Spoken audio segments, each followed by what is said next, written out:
Senhor presidente, um bom dia aos senadores, senadoras, aos servidores dessa casa e à população que acompanha a gente pela TV Senado. Eu vou começar minha fala de hoje aqui, eu não vou me curvar de falar isso, é preciso falar isso, escancarar isso para a população brasileira, porque isso para mim é um afronto, e cada dia a gente decepciona mais que a justiça.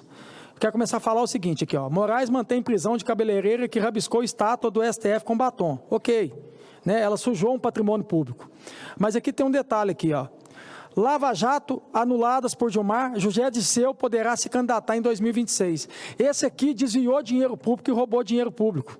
Tem mais aqui, ó. STJ encerra processo contra José Dirceu, que agora é ficha limpa, quer dizer, já pode disputar a eleição. Então, uma mulher que sujou um patrimônio público que está errado, ela está presa. Esse aqui desviou e roubou dinheiro público, está solto e pode ser candidato em 2026.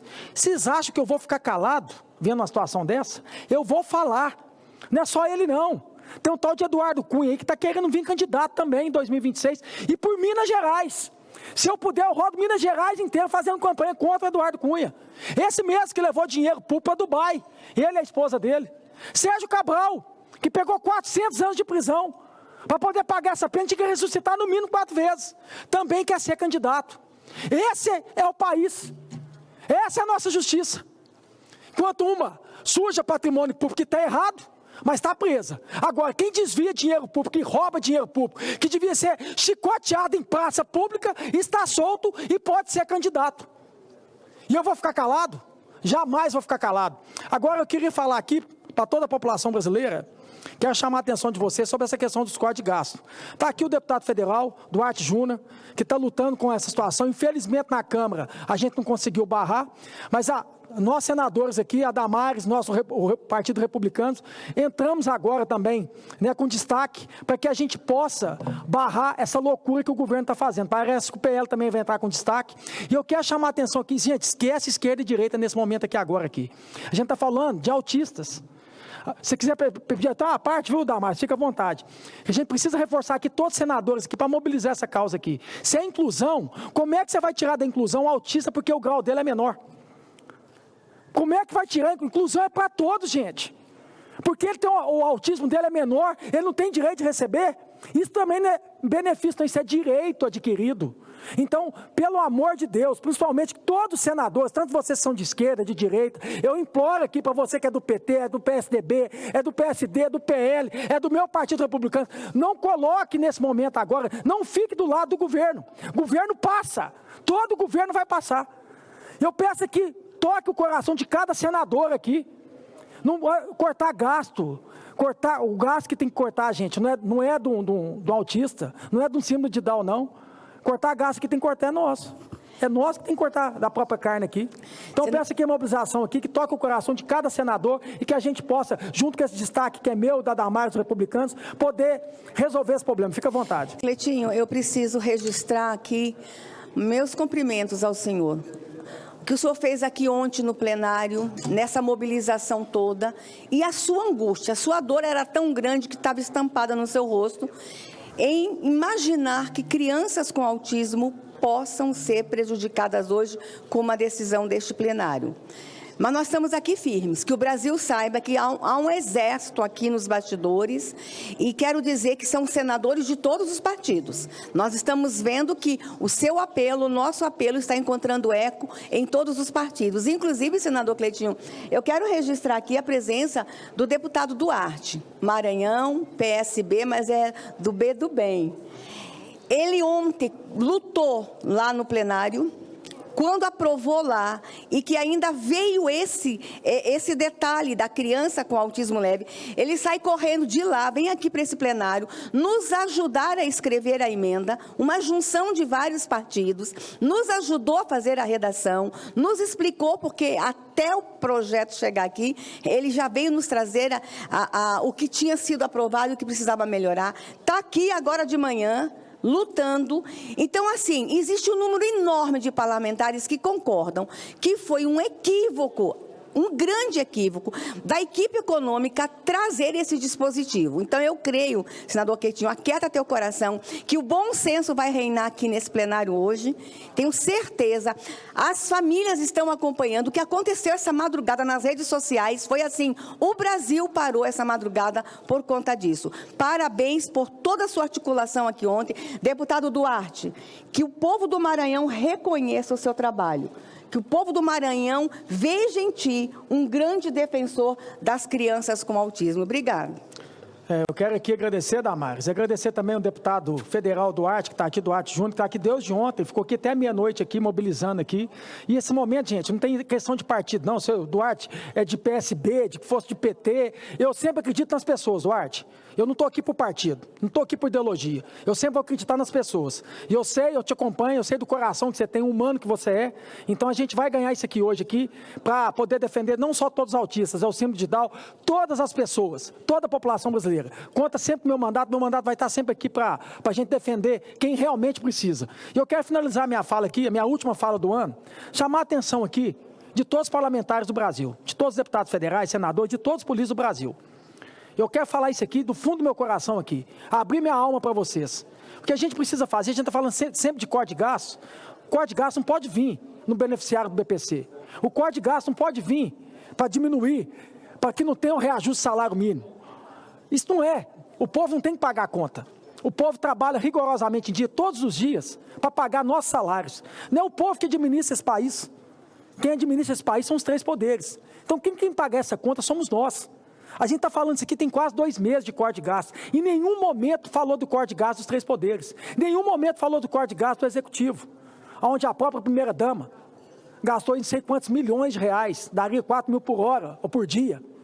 Foi quase 60 milhões durante esse ano de 2024. A gente está falando aqui do Poder Judiciário, que já abriu licitações aqui de 1 milhão de lagosta. O povo tem direito a comer lagosta? E é esse mesmo povo que paga imposto para poder pagar esse tipo de licitação de 1 milhão de lagosta. O Judiciário aqui, gente, o TSE ganha plano de saúde de 76 milhões. Lembrando que aqui no Senado também nós temos plano vitalício de saúde. O próprio Dino, que ficou aqui nem um mês, tem direito a esse plano de vitalício. É justo fazer isso com o povo brasileiro? Será que não é nós aqui, ó, que tem que cortar da própria carne? Será que não é nós que tem que dar bons exemplos? Qual que é o problema da gente trazer esse corte de gastos para cá? Nós temos um parlamento, um dos mais caros do mundo, que às vezes não tem produtividade zero. E eu falo isso aqui de coração aberto mesmo. Isso aqui tem que ser escancarado para o Brasil inteiro. A maior reforma que a gente tem que fazer nesse país aqui, além da reforma administrativa, é uma reforma política, uma reforma moral. É uma reforma moral que a gente precisa fazer nesse país aqui. E que comece da gente, dos políticos. A população não aguenta mais pagar a conta. A população, por que eu briguei aqui pela questão de acabar com a escala 6x1? Fazer pelo menos uma escala de 5x2, porque o Poder Judiciário, o Poder Legislativo, não faz escala 6x1. Hoje a gente está aqui na sexta-feira, mas quantas vezes no ano a gente trabalhou na sexta-feira? Quantas vezes? Deixa aqui essa reflexão. Ah, você foi para baixo, você foi trabalhar ali, aqui, não interessa. Aqui para votar e para resolver o problema do país é terça, quarta e quinta. Então, nesse ano, se eu não me engano, foi a primeira sexta-feira que a gente está trabalhando aqui. Eu não vou defender o povo, eu não vou defender uma escala mais justa para o povo brasileiro. É esse trabalhador que paga o meu salário, que faz a máquina andar. Então, os cortes de gastos têm que vir daqui, é de nós, é de vossas excelências que tem que pagar essa conta. Não é o povo que tem que pagar essa conta, não. Só deixar essa reflexão, o povo que faz a escala 6x1, eles têm direito ao auxílio moradia? O povo que faz uma escala 6x1, trabalhador, que pega um ônibus lotado, que às vezes deveria chegar em casa 6, 7 horas, acaba chegando, 10 horas da noite, com trânsito péssimo, horrível, que fala que é transporte público, mas nunca foi transporte público. Esse povo, eles têm direito ao auxílio mudança, a plano de saúde vitalício, a carro oficial com motorista, com segurança. O povo trabalhador tem esse direito. Então é o povo trabalhador que tem que pagar essa conta. Quem tem que pagar essa conta aqui somos nós. Somos vossas excelências, 3 poderes, executivo, legislativo e judiciário. Espero que 2025 entre na consciência, no coração de cada político do Brasil, que os cortes de gastos têm que vir daqui. Eu finalizo, porque o salário mínimo, gente, ele vai chegar aí, um aumento de R$30, R$40 no máximo. Então você soma isso no ano, quanto que dá no ano? Se for R$30 no ano, vai dar o quê? 360 reais. Deixa eu mostrar para vocês o que o judiciário fez aqui agora aqui. Que beleza. Deixa eu mostrar para vocês, para finalizar. Estou terminando, presidente. Mas é isso aqui, ó. Só para terminar. O trabalhador que às vezes vai receber esse ano um reajuste. Presidente, o trabalhador que vai receber um reajuste no salário dele de 30, 20, 30 reais, que pode dar no ano de 360 reais, Vale Peru, TJ do Mato MT fixa 10 mil de auxílio alimentação nesse mês de dezembro. Só de auxílio alimentação, 10 mil reais. Tem jeito de levar esse país a sério? Quem tem que pagar a conta é o trabalhador, que paga nosso salário rigorosamente em dia? Quem tem que pagar essa conta somos nós. Então, espero que 2025 entre na consciência de cada político do Brasil que quem vai pagar a conta e quem tem que cortar da própria carne não é o trabalhador, não é o povo brasileiro que é o patrão, não. Somos nós, somos empregados deles e que às vezes não trabalha para eles, que às vezes ainda rouba deles. Muito obrigado, senhor presidente. Anuncio o projeto de lei 4.614 de 2024 do deputado José Guimarães, que altera as leis 8.171 de 91, 8.742 de 93, 14.601 de 2023 e 14.995 de 2024, para dispor sobre políticas públicas e dar outras providências. Perante a mesa, foram apresentadas emendas números 1 a 14, já disponibilizadas na tramitação da matéria e que serão encaminhadas à publicação. Foi apresentado o requerimento número 985 de 2024, de iniciativa de líderes, que solicita urgência para a matéria. As senadoras e os senadores que o aprovam permaneçam como se encontram. Aprovado o requerimento de urgência. A matéria depende de parecer. Faço a designação do nobre senador Rogério Carvalho para proferir parecer de plenário. Vossa Excelência tem a palavra. Senhor presidente, senhoras e senhores senadores,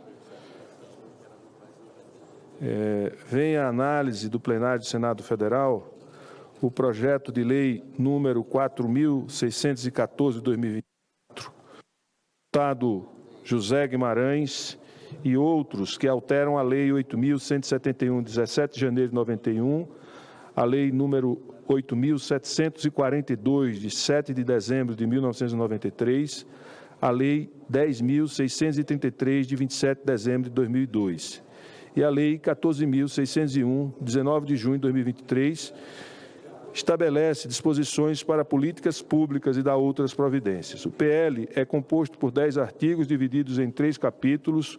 O capítulo 1 trata das políticas públicas e compreende os 4 primeiros artigos. O artigo 1º institui a obrigatoriedade de documento com cadastro biométrico realizado pelo poder público para concessão, manutenção e renovação de benefícios da Seguridade Social. Importante dizer que Seguridade Social inclui a assistência social, previdência e saúde. Neste caso aqui, nós estamos falando de benefícios da assistência social.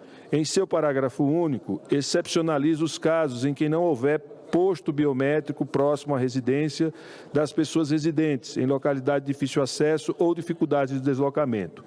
O artigo 2º determina que a atualização cadastral em, no máximo, 24 meses no âmbito dos programas dos benefícios federais de transferência de renda que utilizem o cadastro único para programas sociais do governo federal, para fins de concessão e manutenção dos pagamentos às famílias.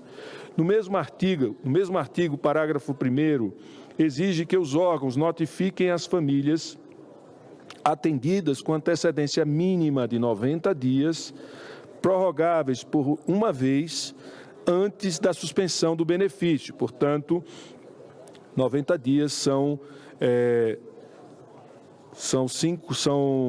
3 meses, mais 3 meses, 6 meses no total, até que seja suspenso o benefício. O parágrafo 2º estabelece que os cadastros desatualizados há 18 meses ou mais serão objeto de um cronograma de atualização a ser implementado a partir de 2025. E o parágrafo 3º determina que a inscrição ou atualização do CAD único deverá ser realizado no domicílio de residência da pessoa, no caso de famílias unipresenciais ou indivíduos que residem sem parentes. Parágrafo 4º. Dispõe que, nos casos previstos no parágrafo 3º, em que não houver posto de atendimento do CAD único no domicílio de residência e das pessoas com dificuldade de deslocamento, o prazo para a realização será de 6 meses, prorrogáveis uma vez. O parágrafo 5º prevê a suspensão do benefício em caso de inobservância dos requisitos supramencionados, desde que haja comprovação da ciência da notificação, e o parágrafo 6º esclarece que as novas regras não interferem nos processos de revisão cadastral em curso, fundamentadas na legislação vigente. O artigo 3º impõe às concessionárias de serviços públicos a obrigação de fornecer informações de suas bases de dados com o objetivo de aperfeiçoar o processo de verificação dos requisitos para concessão, manutenção e ampliação de benefícios da Seguridade Social, resguardada a legislação de proteção de dados. O artigo 4º altera a política de valorização do salário mínimo, regulamentada pelo artigo 3º da Lei nº 14.663, de 28 de agosto de 2023, que prescreve a concessão de um regime real equivalente ao crescimento real do Produto Interno Bruto, no segundo ano anterior ao da atualização. Os reajustes realizados por essa sistemática podem pressionar os gastos com benefícios da Seguridade Social para compatibilizar o critério de valorização com limites de crescimento das despesas primárias, fixados no artigo 5º da Lei Complementar número 200, de 30 de agosto de 2023, o regime fiscal sustentável. O dispositivo determina que de 2025 a 2030, o reajuste real não será inferior ao índice mínimo de 0,6% ao ano e nem superior ao índice efetivamente apurado igual a 70% do crescimento real das receitas primárias em caso de cumprimento da meta de resultado primário sujeito ao teto de 2,5% ao ano. O capítulo 2, por sua vez, trata das alterações legislativas e compreende os 4 artigos seguintes. O artigo 5º altera a Lei 8.171, de 17 de janeiro de 91, que dispõe sobre a política agrícola e contém capítulo que regula o Programa de Garantia de Atividade Agropecuária, PROAGRO, um seguro rural que providencia a amortização do crédito agrícola diante de fenômenos naturais, pragas e doenças e a indenização dos recursos próprios utilizados pelo produtor no custeio. O artigo 60 desse diploma legal estabelece o programa que o PROAGRO será custeado pelos prêmios pagos pelos produtores rurais e por recursos orçamentários. O dispositivo acrescenta o artigo 66b para que o planejamento anual das contratações do PROAGRO fique sujeito à disponibilidade orçamentária para o custeio. O artigo 6º altera a Lei nº 8.742, de 7 de dezembro de 1993, a Lei Orgânica da Assistência Social, na regulamentação do CAD único, especificamente no parágrafo 6º do artigo 6º, 6F. Suprime trecho que associa seu objetivo à redução da invisibilidade social e à identificação das demandas por políticas públicas e estabelece que as informações serão confirmadas em outras bases de dados. O novo parágrafo 2º do artigo 35 da LOAS determina aos órgãos federais o fornecimento de informações necessárias à verificação dos requisitos para concessão, manutenção e revisão do benefício de prestação continuada. As demais alterações também dizem respeito ao BPC. 3 novos parágrafos passam a integrar o artigo 20 da LOAS. Parágrafo 2º, a disposição que a concessão administrativa ou judicial do benefício à pessoa com deficiência fica sujeita à avaliação que ateste deficiência de grau moderado ou grave nos termos do regulamento. Os parágrafos 3º-A estabelece que a renda mensal considerará a soma dos rendimentos dos membros da família que vivem sob o mesmo teto, sendo vedadas reduções não previstas em lei. Além disso, o parágrafo 12b determina o cadastro biométrico do responsável legal na impossibilidade de registro de do requerente. Trata-se de mero ajuste de técnica legislativa, pois mesmo o texto consta do atual parágrafo único do artigo 20, revogado pelo artigo 9º do PL. O dispositivo também altera o artigo 21b, que trata dos beneficiários do BPC não inscritos no CAD único ou que estejam com o cadastro desatualizado há mais de 48 meses. A redução vigente estabelece que esses beneficiários deverão regularizar a situação em até 90 dias, ficando então sujeito ao bloqueio e à suspensão do benefício. A proposta reduz a margem temporal dos 48 para 24 meses.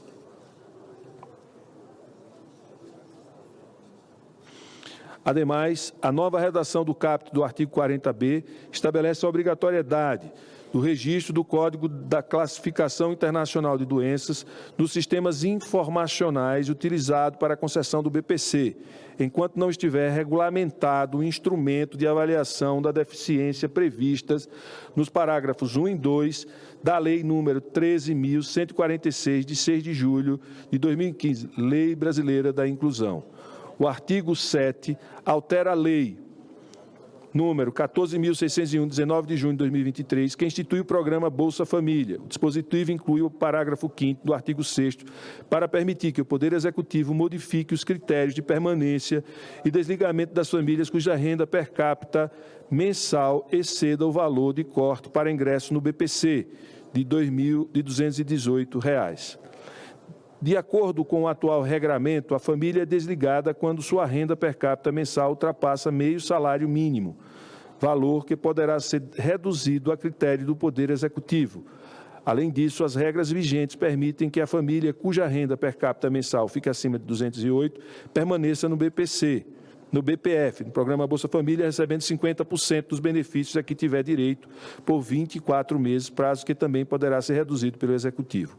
O dispositivo também acrescenta o artigo 12A à Lei número 14.601, 19 de junho de 2023, para estabelecer que os municípios, o Distrito Federal, deverão observar índice máximo de famílias unipessoais inscritos no BPF, Programa Bolsa Família, nos termos do regulamento.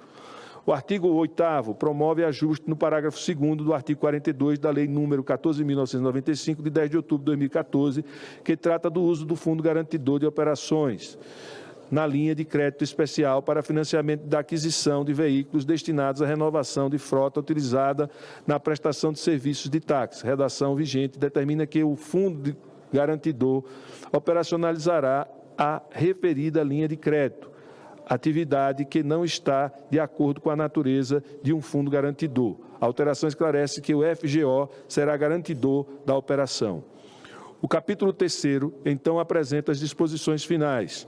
O artigo 9 revoga o parágrafo único do artigo 20 da Lei número 8.742, de 7 de dezembro de 1993, e o parágrafo 4º do artigo 6º da Lei número 14.601, 19 de junho de 2023. Por fim, o artigo 10 fixa o início da vigência da lei a partir da data de sua publicação. Em sua justificação, os autores destacam que o PL tem a finalidade de racionalizar despesas públicas primárias e ajustar o ritmo de crescimento do gasto obrigatório de modo a compatibilizar a garantia de direitos e a sustentabilidade fiscal. Além disso, afirma que o projeto é fundamental para a estabilidade macroeconômica do país e para a continuidade do processo de crescimento com estabilidade de preços. O projeto proveniente da Câmara dos Deputados consiste no substitutivo apresentado pelo relator do plenário daquela casa, deputado Isnaldo Bulhões Júnior, que promove ajustes no projeto original. Em síntese, o substituto suprime mudanças propostas na definição de família. Portanto, a definição de família continua a mesma que vinha anteriormente, na composição da renda e na caracterização da pessoa com deficiência, usadas na verificação do direito ao BPC, assim como a restrição sobre o patrimônio do requerente. Todas aquelas medidas que restringiam o acesso ao BPC a mais de uma pessoa por família foram retiradas, que vieram no texto original, assim como pessoas que têm bem ou renda de outra natureza, que tenha alguém com BPC não vai perder o benefício, assim como a restrição sobre o patrimônio do requerente, que é o caso.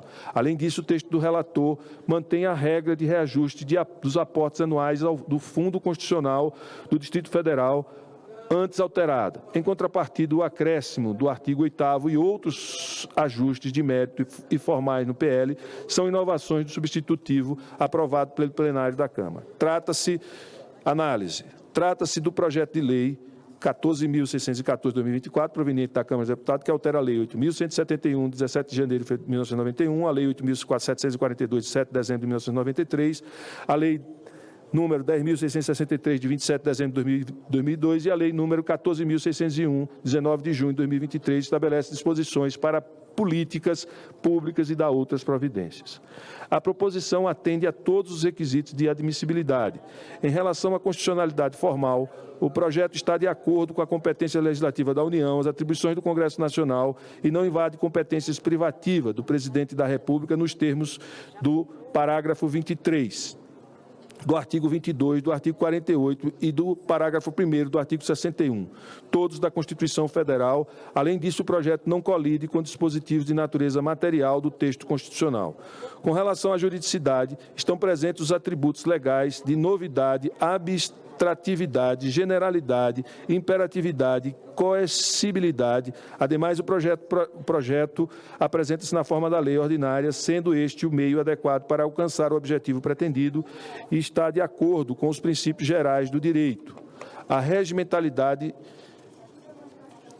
está íntegra, uma vez que a proposição segue rigorosamente os dispositivos do regimento interno do Senado Federal quanto à técnica legislativa. Não há reparos,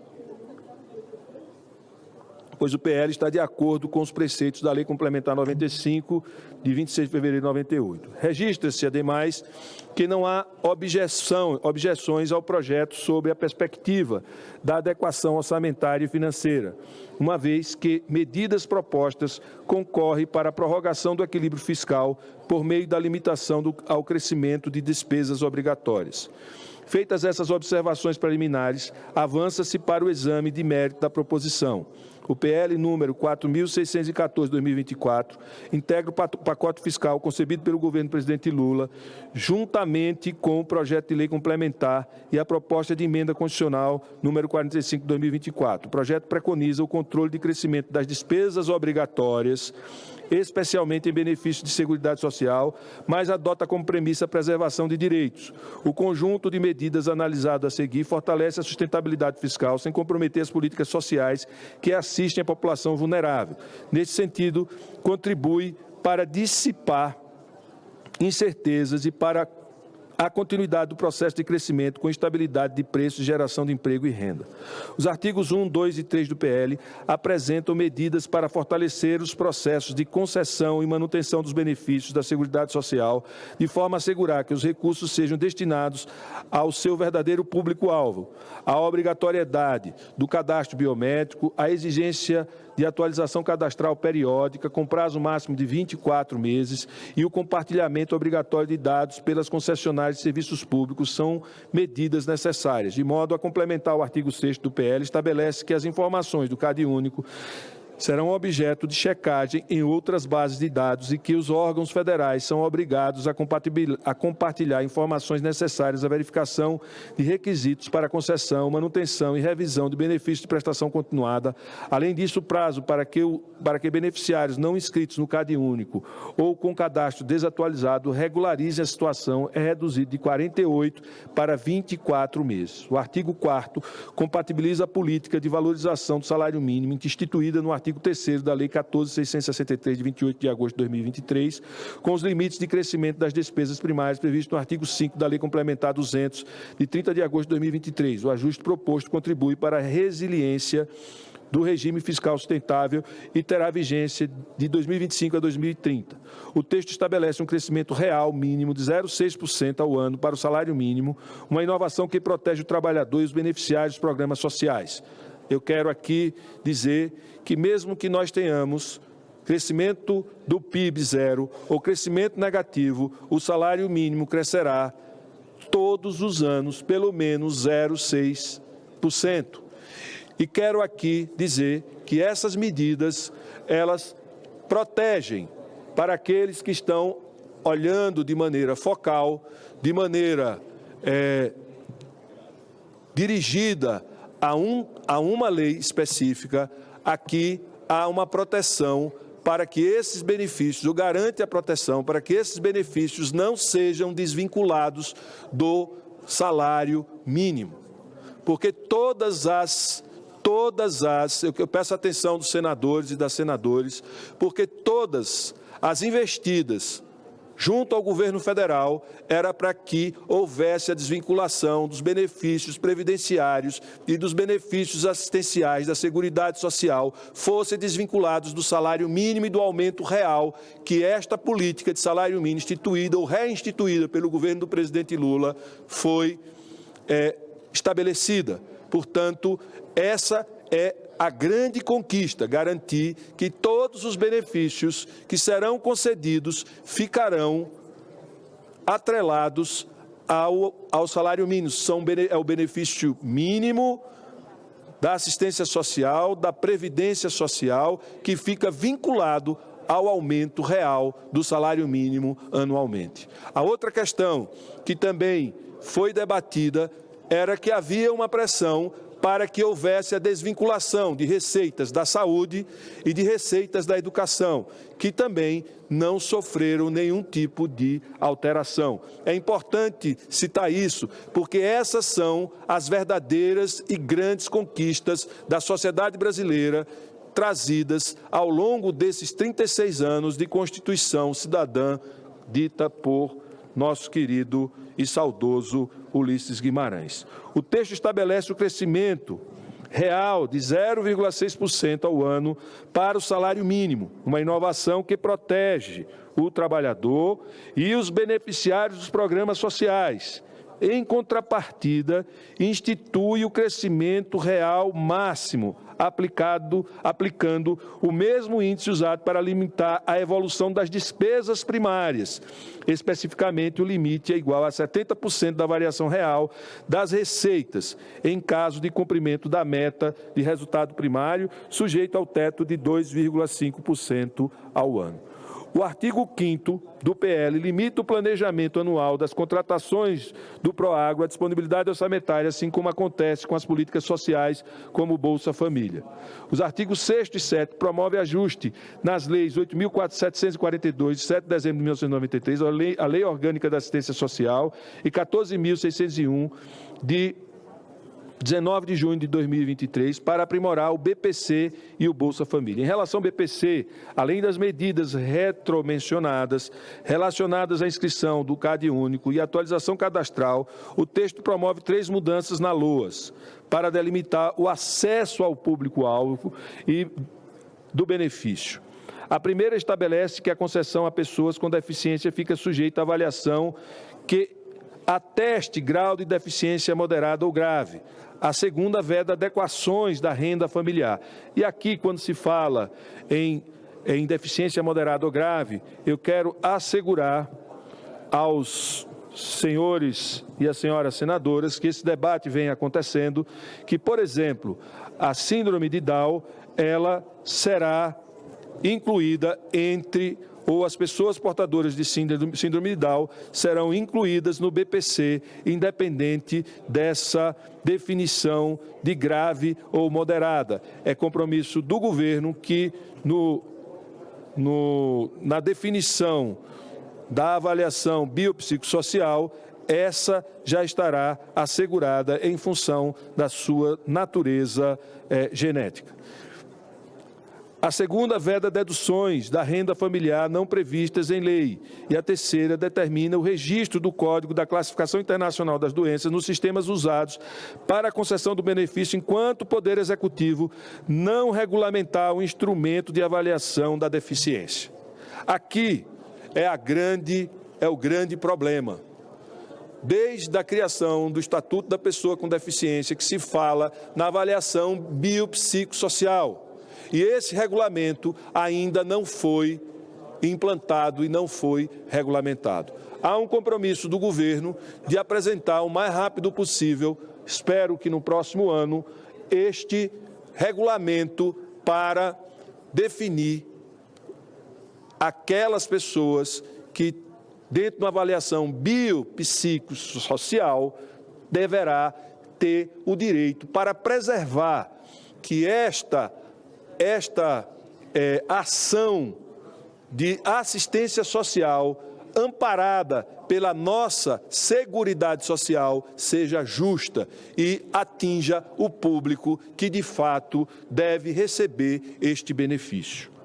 Por fim, é correto o ajuste realizado no artigo 8 do regime do projeto de lei, no parágrafo 2º do artigo 42 da Lei de 14.955, de 10 de outubro de 2024, que obriga a esclarecer que o Fundo Garantidor de Operações não operacionalizará a referida linha de crédito, mas sim atuará como garantidor das operações. Do mesmo modo, também são pertinentes as revogações do artigo 9º do PL.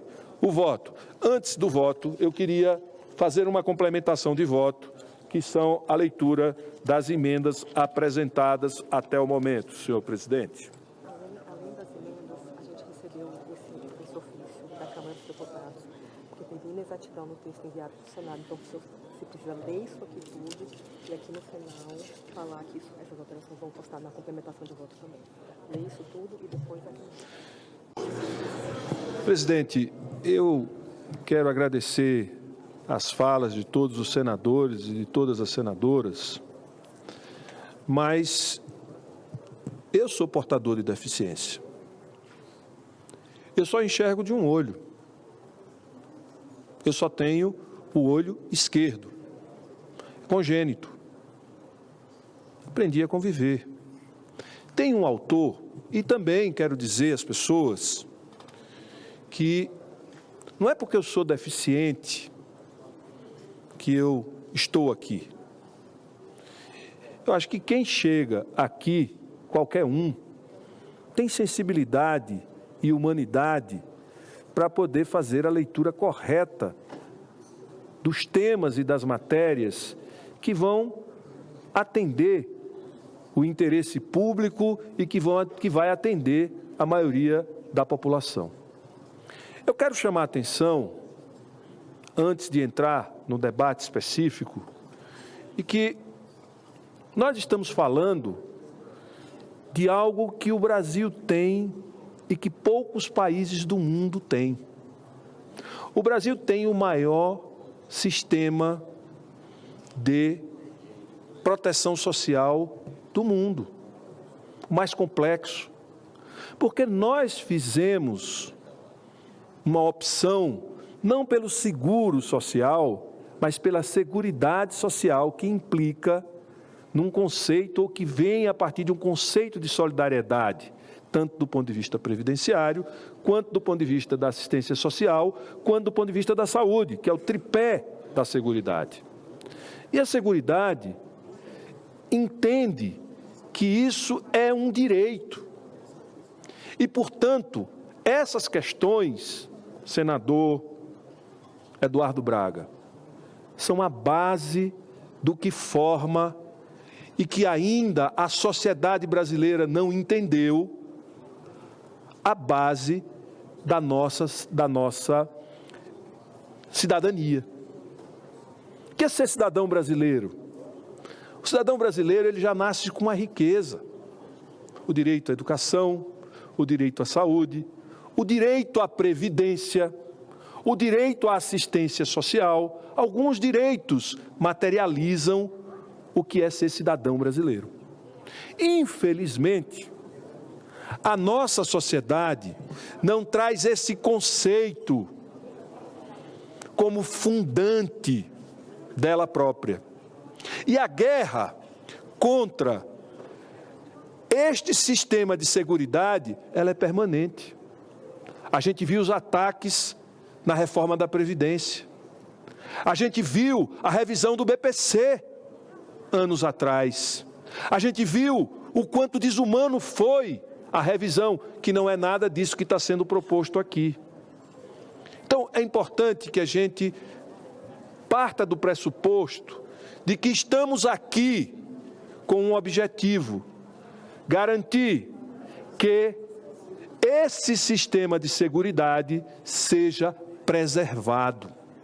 Preservado para cumprir a sua tarefa solidariamente, que é atender a quem precisa, como de forma absolutamente exata colocou o senador Eduardo Braga, assim como colocou todos, inclusive a senadora Damares, quando disse da importância desse sistema para assegurar a brasileiros e brasileiras que não têm condição efetiva, real, de tocar a sua própria vida. Eu vou falar aqui, me desculpem, eu peço permissão, porque hoje, para a gente citar algum nome, a gente precisa pedir permissão. Eu sou mestre e doutor em saúde pública e tive a oportunidade de conhecer um francês chamado Georges Canguilhem.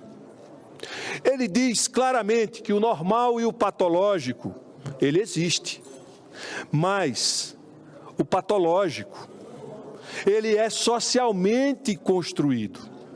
E, portanto, quando a gente fala em avaliar ou em definir um grau de deficiência, ou o quanto essa deficiência ela deve ser observada socialmente e pressupor um benefício, a gente precisa saber se essa deficiência atrapalha ou modifica o modo como o ser individual portador dela ou seus familiares deixam de ter uma normalidade ao tocar as suas vidas, que é por isso que a gente chama de normatividade ou normalidade. Então, o que nós estamos discutindo aqui é de que maneira o governo vai garantir para todos que precisarem, não os que precisam hoje, mas os que precisarão hoje, amanhã e depois de amanhã, ter acesso a este benefício. E para ter acesso a este benefício, ele precisa ser preciso ao conceder o benefício, considerando os aspectos biopsicossociais, que é o que vai estabelecer, utilizando aqui a referência do Georges Canguilhem, o que é que vai diminuir a normalidade ou a normatividade de cada indivíduo ao tocarem as suas vidas. Porque eu sou deficiente. Eu sou uma pessoa com deficiência, mas eu toco a minha vida dentro da normalidade, ou quase dentro da normalidade. Uma pessoa com diabetes, é grave ou não é grave? É grave, mas as pessoas podem tocar a sua vida com uma certa normalidade. A pessoa que é transplantada, é grave, mas elas tocam as suas vidas quando dão a sorte de fazer um transplante, dentro de uma certa normalidade. Então nós estamos falando, agora, uma pessoa que não consegue caminhar e é de baixa renda, ela não vai conseguir tocar dentro da normalidade a sua vida. Eu vou concluir, senhor presidente, um pouquinho de paciência, porque esse tema, se a gente não fizer o debate adequado, a gente passa aqui a ideia de que tem alguém querendo retirar. Não é retirar, é preservar para que quem tem hoje e que precisa continue tendo, amanhã quem precisar tenha e depois de amanhã tenha, porque senão nós vamos destruir esse belo programa que faz parte da nossa seguridade, do sistema de seguridade que é a assistência social. E esse é um dos programas mais importantes da assistência social, como o Bolsa Família. E eu quero chamar a atenção, e é que eu quero propor, é que nós não podemos mudar o texto. Nós não podemos tirar texto, senão a gente não aprova o projeto de lei.